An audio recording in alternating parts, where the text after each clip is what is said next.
Starting your own business involves several essential steps. Identify a business idea based on your skills, interests, and market demand. Validate your idea by researching your target market, competition, and potential customers' needs and preferences. Develop a comprehensive business plan outlining your goals, target audience, marketing strategy, financial projections, and operational plan.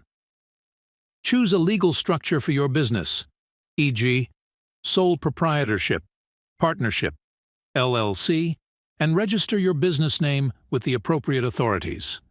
Secure funding for your business through personal savings, loans, investments, or crowdfunding. Set up a business bank account and implement financial management systems. Create a strong brand identity, including a memorable name, logo, and messaging that resonates with your target audience.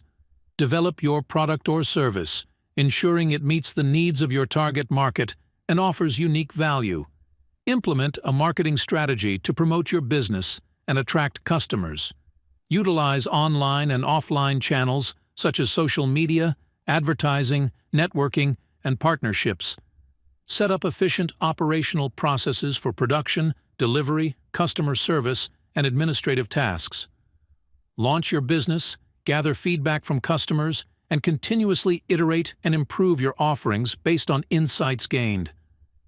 Starting a business requires dedication, resilience, and continuous learning. But with careful planning and execution, it can be a rewarding venture.